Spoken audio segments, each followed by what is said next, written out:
Two charge capacitors have their outer plates fixed and inner plates connected by a spring of the force constant K. देखो दो capacitor दिखा रखे हैं इस question में। इनकी जो बाहर वाली प्लेटें हैं ना ये फिक्स्ड है, इन्हें कोई नहीं हिला सकता। ये फिक्स्ड है एंड ये भी क्या है, फिक्स्ड है। और ये वाली जो है ना, ये वाली अंदर वाली, ये क्या स्मूथ है, स्मूथ सरफेस पे रखी हुई है और ये मूवेबल है, they can move. The charge on each capacitor is Q. हर एक कैपेसिटर के ऊपर जो चार्ज है वो क्यू है। Find the extension in the spring at equilibrium. जब इक्विलिब्रियम की कंडीशन आती है तो उसमें आपको बताना है कि कितना एक्सटेंशन होगा, कितना खींचेगी ये। देखो यार, ये तो तय हुआ कि जैसे ये प्लस की प्लेट है और ये माइनस है, तो ये प्लस और माइनस के बीच में अट्रैक्शन होगा और ये माइनस वाली प्लेट इस तरफ एक फोर्स फील करेगी। इस तरह से ये प्लस वाली प्लेट भी इस तरफ एक फोर्स फील करेगी, ये इसको खींचेगी अपनी तरफ। और ये दोनों प्लेट जो हैं खिंचाव में रहेगी, ये इसको इस तरफ खींचेगा और ये इस तरफ खींचेगा। और अगर इक्विलिब्रियम है तो यहाँ पे जो फोर्स लगेगा इस स्प्रिंग में, उसकी वैल्यू होगी, मान लीजिए एक्सटेंशन इसमें x हुआ। जैसे मैं ऐसे कह सकता हूँ कि ये जो स्प्रिंग्स हैं, अगर ये जो प्लेट्स हैं ये यहाँ आ गई, मान लीजिए ये प्लेट जो है इधर खिसक के, तो ये वाली तो फिक्स्ड है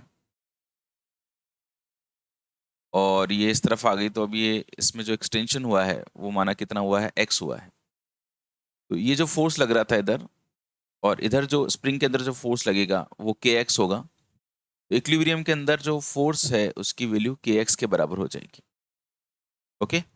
इसको खींचने का जो प्रोसेस है बिल्कुल ऐसा है कि जैसे ये इधर से एक रस्सी है और उस रस्सी को एक बच्चा इधर खींच रहा है और एक इस तरफ खींच रहा है। अगर ये दोनों इस तरफ खींच रहे हैं और आपसे, मैं आपसे पूछता हूँ कि बताओ इस रस्सी में फोर्स कितना है, तो ऑब्वियसली जितना इसने फोर्स लगाया और जितना इसने फोर्स लगाया इक्विलिब्रियम में, किसी भी पॉइंट पे जो फोर्स होगा वो F के इक्वल ही होगा। डन। तो मुझे अगर ये फोर्स कैलकुलेट करना है, मतलब अगर मेरे को एक्सटेंशन कैलकुलेट करना है, तो मेरे को ये फोर्स ढूंढना पड़ेगा कि दो प्लेट्स के बीच में कितना फोर्स लगता है। देखो वैसे तो उसका फॉर्मूला होता है, आपको पता होगा। तो जो प्लेट्स होती हैं इनके बीच में फोर्स का फॉर्मूला होता है Q² अपॉन 2ε0 A। ओके, मैं एक बार ब्रीफ आपको थोड़ा सा कर देता हूँ कि यार ये कैसे आता है। कि जैसे दो प्लेट्स हैं, एक पे पॉजिटिव चार्ज है और एक पे नेगेटिव चार्ज है। तो इन दोनों के बीच में अगर मेरे को फोर्स निकालना हो, इनके बीच की डिस्टेंस d हो और इनके एरिया a हो, तो यहाँ पे एक छोटा सा कोई मैंने एलिमेंट ले लिया और इस एलिमेंट पे मैंने देखा कि इस प्लस के कारण, इसकी सरफेस चार्ज डेंसिटी सिग्मा है, इस प्लस के कारण यहाँ पे इलेक्ट्रिक फील्ड जो है वो सिग्मा अपॉन 2ε0 होगा। एंड ये जो माइनस वाला जो चार्ज है इस तरफ एक फोर्स अनुभव करेगा, जिसको मैं dF से रिप्रेजेंट कर देता हूँ। फोर्स इज इक्वल टू होता है QE, माना कि इस पे जो छोटा सा जो चार्ज है इस एलिमेंटल पार्ट पे वो dQ है एंड इलेक्ट्रिक फील्ड E। अब आप लोग जानते हो कि अगर ये dQ है और मान लीजिए जो एरिया है छोटा सा उसको मैं dA लिखता हूँ, तो dQ अपॉन dA जो है इसको सरफेस चार्ज डेंसिटी लिख सकता हूँ। dQ is equal to sigma into dA हो जाएगा।